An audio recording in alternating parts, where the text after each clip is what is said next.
စာ这人呢，ဒီရလူတွေကိုလည်းဇက်တော်အကြောင်းလေးတစ်ခုကိုပြောပြချင်လို့ပါအလက်တန်းဇက်မှာပါတယ်အဲ့ဇက်တော်အကြောင်းလေးကိုပုံမြင်ပြောသလိုပြောမှဖြစ်လို့နားထောင်ကြည့်နော်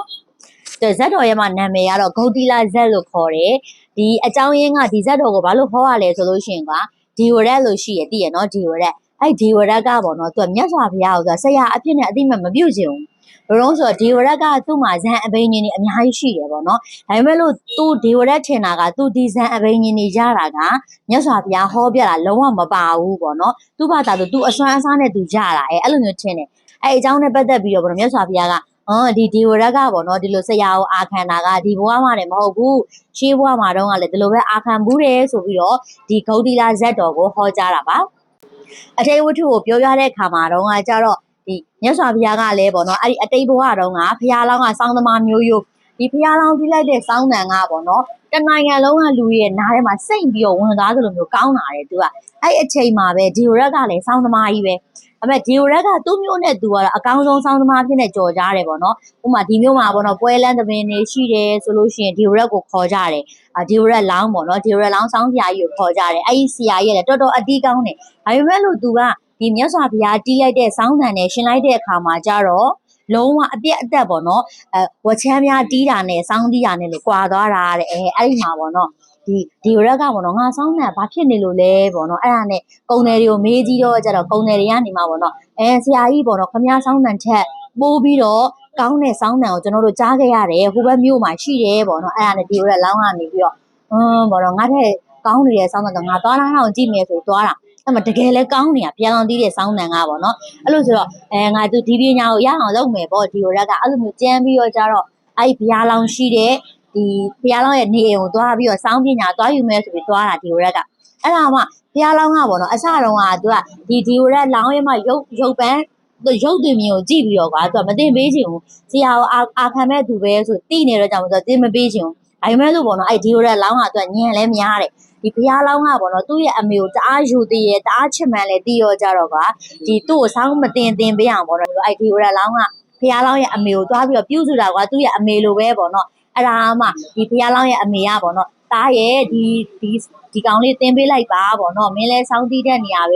ဲသူလဲသူလှုပ်ရှားခြင်းမှာပေါ့တင်ပေးလိုက်ပါဆိုတာနဲ့အဲ့ဒါမှဘုရားလောင်းကသူ့ရဲ့အမေစကားကိုနားထောင်ပြီးတော့ကြတော့ဒီရက်ကိုသူကတင်ပေးလိုက်တာအဲ့ဒါမှဒီရက်လောင်းကိုပေါ့နော်ဘုရားလောင်းကလည်းစောင်းမိနေတာလေအကုန်လုံးတင်ပေးလိုက်ပြီဆရာကလုံးဝမချမ်းဘူးအကုန်တက်သွားပြီအဲ့ဒီမှာပေါ့နော်ဒီရက်လောင်းကဘယ်လိုမျိုးလောဘတက်လာလဲဆိုတော့သူကကွာဒီလိုမျိုးငါတာမန်လေးနေုံနဲ့တော့ပေါ့နော်ငါရဲ့လာစားငါရဲ့ဝင်ကတာမန်ပဲရမှာပေါ့ငါဒီဆရာကြီးခါစားတဲ့ဘယင်ကိုခါစားမှငါဝင်တွေကောင်းမယ်ပေါ့အဲ့ဒါနဲ့ပေါ့နော်ဆရာကြီးပေါ့နော်ကျွန်တော်ကဒီဘယင်ကိုခါစားခြင်းပါတယ်ပေါ့အဲ့လိုပြောတော့ကြတော့ဆရာကြီးလည်းဘယင်ကိုလျှောက်ပေးပါအောင်ပေါ့နော်အဲ့ဒါဆိုအေးကောင်းပြီပေါ့ဘုရားလောင်းကလည်းပေါ့နော်သွားဆက်တာဘယင်ကိုရှင်မင်းကြီးပေါ့နော်ကျွန်တော်မျိုးရဲ့တပည့်ကတော့ဒီလိုနန်းတော်မှာအမှုထမ်းခြင်းပါတယ်ပေါ့အဲ့ဒါနဲ့အေးပေါ့ဘယင်လည်းလာခဲ့ဆိုတော့ဒီလိုလောင်းကသွားရောက်အဲ့တော့ကြတော့ပေါ့နော်ဘယင်ကတော့ပေါ့နော်မင်းကတပည့်တဲ့မင်းကတပည့်ဆိုတော့ပေါ့နော်ငါဆရာကြီးကို350ပေးတာတဲ့အဲ့ခက်ကတော့350မဟုတ်ဘူးပေါ့ကွာဒါပဲဥပမာပေါ့နော်ငါဆရာကြီးကို350ပေးရတဲ့မင်းကတပည့်ဆိုတော့မင်းက25သိန်းရမယ်တဲ့အမှုထမ်းမလားပေါ့နော်ပြီးဆိုဒီရက်ကစဉ်းစားလိုက်တာကွာငါလဲပေါ့နော်ဆရာတက်တလားအကုန်လုံးတက်တယ်ဘာလို့ငါကျတော့25သိန်းပဲဆရာကျတော့50လဲပေါ့နော်ငါဆရာ50ဆိုငါလဲ50ရချင်တာအဲ့လိုဆိုတော့ဘယင်ကြီးပေါ့နော်အရှင်မင်းကြီးဆရာတီးတဲ့တလောက်ကျွန်တော်ကလည်းတီးတတ်တယ်ပေါ့ဆရာလောက်ပဲဆရာပညာထက်လုံးဝမလျော့တဲ့ပညာကျွန်တော်မှရှိတယ်အဲဒါကြောင့်မလို့ကျွန်တော်ကဆရာ350ရရင်ကျွန်တော်လည်း350ရချင်တယ်ဆိုဘယင်ကြီးကိုဆက်တော့ကြတော့ဘယင်ကြီးကဟုတ်လို့လားပေါ့နော်ဆရာကပိုတက်မှာလေးဆိုပြီးတော့မယုံဘူးဆိုလို့ရှိရင်အရှင်မင်းကြီးမယုံရင်ကျွန်တော်ဆရာနဲ့ပြိုင်ပြမယ်ဆိုပြီးတော့ဆရာကိုစိန်ခေါ်တာအဲ့ဒါနဲ့ဘယင်ကြီးကလည်းပေါ့နော်အေးပြိုင်ကြဆိုပြီးတတ်မှတ်ပေးလိုက်တာပြိုင်ပွဲကိုပေါ့နော်ဘယ်ရက်ပြိုင်လဲဆိုတော့ကြတော့အဲ့ဒါမှဘုရားလောင်းဆောင်းဆရာကြီးကစဉ်းစားတာပေါ့နော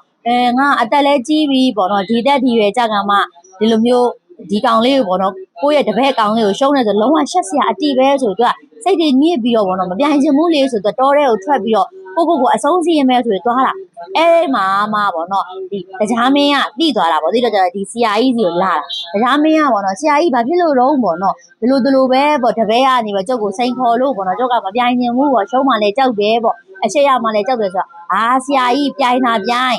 ်ရော့ဒီဆောင်း3ခုနဲ့ပြိုင်အဲ့လိုပြောလိုက်တာအဲ့ဒါနဲ့ပေါ့နော်တရားမင်းက तू ကူညီမဲပေါ့အဲ့ဒါနဲ့ तू ဘယ်လိုပြိုင်ဆိုညီလန်းလင်းပြောလိုက်ပြီးတော့အဲ့ဒါနဲ့ဆရာကြီးပြိုင်မဲဆိုလက်ခံလိုက်ရောအဲ့ဒါနဲ့ပြိုင်ကြရောပြိုင်လိုက်ပြန်တော့ကျတော့ရှေ့ပိုင်းမှာတော့ပေါ့နော် तू က ဆရာလည်းပညာကုန်သင်ထားပေးရဆိုတော့လက်ရလုံးဝအမျှဒီဘက်ကလည်းတော်တော်တော်တယ်ပေါ့နော်စောင်းတန်လည်းညိတ်ရောင်းပြီးတော့ပေါ့နော်ဆရာလိုပဲတထေရလေးပဲဖြစ်နေအဲ့ဒါနဲ့ပေါ့နော်နောက်ပိုင်းကျတော့တရားမင်းပြောလိုက်တဲ့အတိုင်းပေါ့နော်စောင်းဆရာကြီးကထုတ်ပြီးတော့တီးရတာပေါ့ကွာအဲ့ဒါနဲ့ဒီလိုမျိုးကျိုးတွေဖြက်ပြီးတာပေါ့နော်စောင်းကျိုးက9ကျိုးရှိအောင်မှတကျိုးဖြက်နဲ့ဖြက်လိုက်တာပေါ့နော်နောက်ဆုံးစောင်းကျိုးထိရောက်သွားတာအဲ့နောက်ဆုံးစောင်းကျိုးကလည်းပေါ့နော်အဲ့ကျိုးတစ်ချောင်းနဲ့တီးတဲ့အတန်ကတဲ့စောင်းကျိုး9ကျိုးလုံးတီးတဲ့အတန်နဲ့တပုံစံနဲ့ပဲတဲ့အဲ့လိုမျိုးဖြစ်အောင်တီးနိုင်တာဆရာကြီးကအဲ့ဒါနဲ့ပေါ့နော်အဲ့ဒါတရားမင်းပေးတဲ့စောင်းနဲ့တီးတော့ကြတော့ပေါ့နော်သူကစောင်းတချို့တီးတဲ့အတိုင်းနတ်သမီး300ကဆင်းပြီးတော့ကတာနောက်တော့တချို့တီးနတ်သမီး300ကအဲ့ဒါတချို့တီးနတ်သမီး300ကအဲ့ဒါလည်းစုစုပေါင်းနတ်သမီး900က